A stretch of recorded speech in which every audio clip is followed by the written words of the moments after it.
Left, left. Yeah. Yeah. Last stoplight you go right, then straight SM Aura. Oo. Okay na, Mapsi? Okay naman, di naman dumugo. Your nose is... Oh, you say thank you to sir.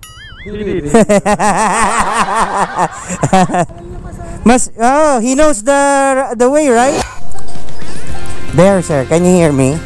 Yeah. If you know the easiest way, you can show me or teach me, sir, ha? Oh, and then go right. All right, here. Yeah. All right. It's now redirecting the map.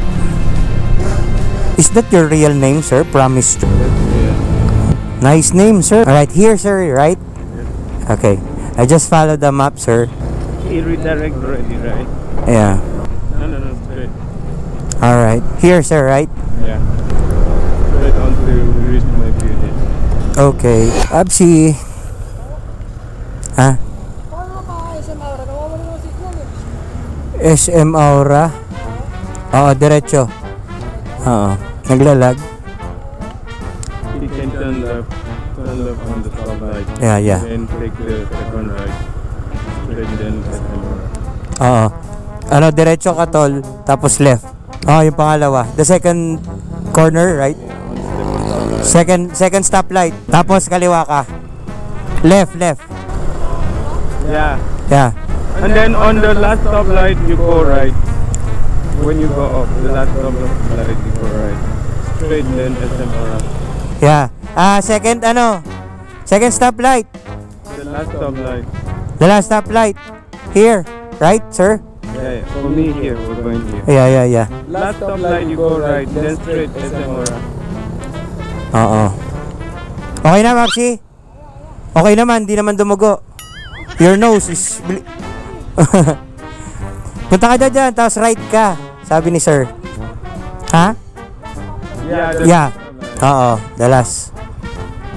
Oh, you say thank you to sir. Yeah. He knows the way, right? I live here, so that's why. He lives here. Dito raw siya nakatira. Kaya he knows the way. How long have you been here in Philippines? 5 years? 5 years. Too long. Thank you so much, sir. Promise of all time. Alright. Sir, thank you so much. So, 70 pesos lang ano natin. Binigyan tayo ni sir ng ano. Grabe. Bongga. Ay, grabe. Grabe mga kalogs. Lubat na ako. Lubat na yung ano ko. Okay din. Kumita tayo ngayon, oh. 1, 2, 3, 4. Puro tag-isang daan, bes! Grabe. Uy, para matutumba ako, ah. Mga kalogs, etong ano ko. May papakita ko sa inyo. Mga kalogs, etong ano ko, oh. Battery charger ko. Itong para sa GoPro sa camera natin, ito sobrang lubat na siya at hindi siya makakaya na kapag ganito cha-charge kong ganyan dito sa isang saksakan ko, hindi niya kinakaya yung pagcha-charge. Out of battery na ako ngayon sa GoPro natin, mga kalogs. Itong problema ko, ang problema ko dito. Itong problema ko dito, mga kalogs, kasi kapag ganito, alam mo yun, gusto pa natin masama sa vlog yung mga customer natin, minsan di na natin nasasama. So, isa lang yung charger ko.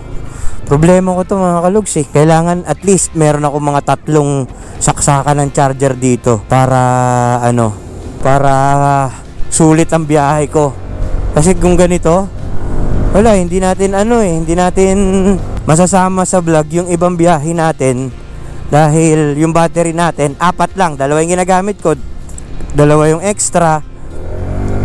So pag nalobat to, kada biyahe natin pinapalitan na natin, tapos charge ulit yung 2. So mangyayari parang 4 lang, 2 lang na natin, customer lang yung natin nakukonte.